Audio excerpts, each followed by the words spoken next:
Hello बच्चों, let's see this question. The question says stopping potential required to reduce photoelectric current to zero. Option A is directly proportional to the wavelength of the incident radiation. Option B is directly proportional to the frequency of the incident radiation. Option C increases uniformly with wavelength of the incident radiation. Option D decreases uniformly with the frequency of the incident radiation. तो हमें बताना है कि stopping potential जो photo electric current को zero करने में लगता है, तो उसके लिए जो इन चारों ऑप्शन में से कौन सा फिट है, यानी कि जो चारों ऑप्शन में से कौन सा सही बैठता है वो हमें फाइंड करना है। ठीक है, तो हम इस प्रॉब्लम में जो कि कंसेप्ट यूज करने वाले हैं वो होगा equation of photoelectric effect.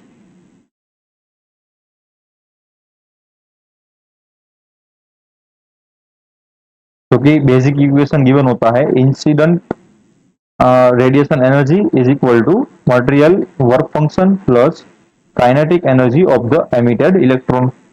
अब हमें इसको स्टॉपिंग पोटेंशियल के टर्म में लिखना हो तो क्या करना पड़ेगा। तो हमें पता है स्टॉपिंग पोटेंशियल क्या होता है। स्टॉपिंग पोटेंशियल जो हमें ये काइनेटिक एनर्जी है उसको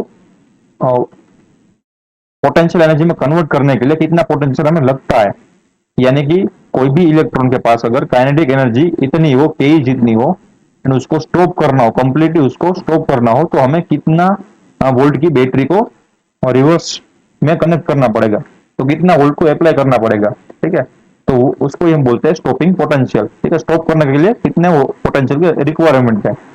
तो हमें क्या करना है कि ये जो काइनेटिक एनर्जी है उसको जीरो करना है एंड उसको कंप्लीटली पोटेंशियल एनर्जी में कन्वर्ट करना है। कौन सी potential energy? Electrical potential energy.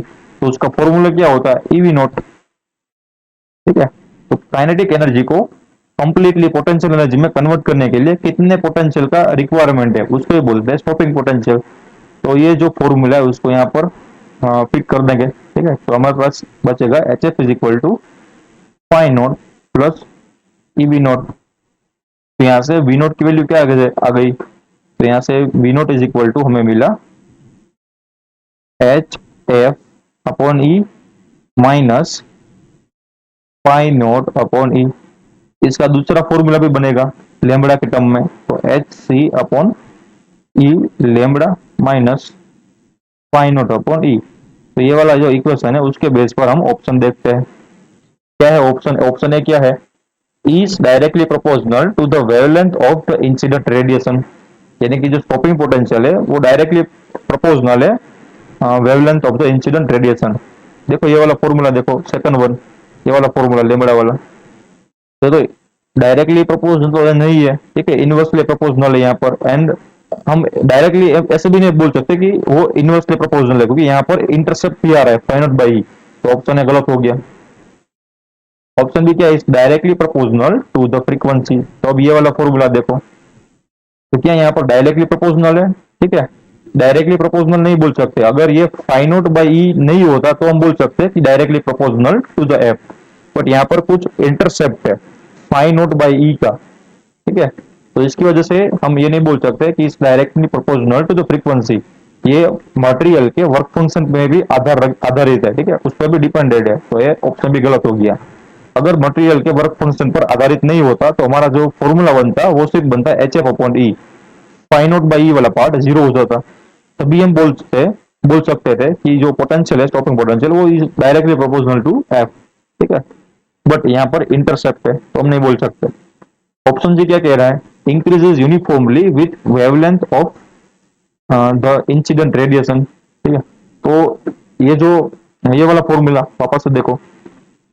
अब वी नोट है ना, वो वन अपॉन लेमड़ा पर आधारित है। ठीक है, तो यूनिफॉर्मली वो इंक्रीज या डिक्रीज नहीं हो रहा होगा, ऐसे कुछ हो रहा होगा। ठीक है, लेट्स सपोज हम इसका ग्राफ ड्रॉ करें तो अज्यूम, ठीक है, ऐसे ऐसे कुछ उसका ग्राफ आ रहा होगा, तो यूनिफॉर्म नहीं है ना, कुछ ऐसा कर्व टाइप ग्राफ आ रहा है इसका डिक्रीज एंड इंक्रीज होने का। कौन सा किसका ग्राफ है? वी नोट वर्सेस एफ का ग्राफ है। ठीक है, वी नोट वर्सेस लेमड़ा का ग्राफ है, सॉरी एफ का नहीं लेमड़ा का ग्राफ है, तो ऐसा कुछ आएगा। मैंने यहाँ पर इंटरसेप्ट नहीं लिया। ठीक है, फिर भी आप अज्यूम कर सकते हो ना, ऐसा कुछ आप अपना आइडिया लगा सकते हो, क्योंकि V naught is proportional to 1/λ।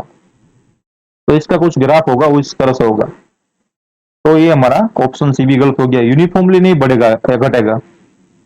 Option D क्या है, decreases uniformly with the frequency of the incident radiation. तो वापस ये वाला इक्वेशन देख लो, पहला वाला।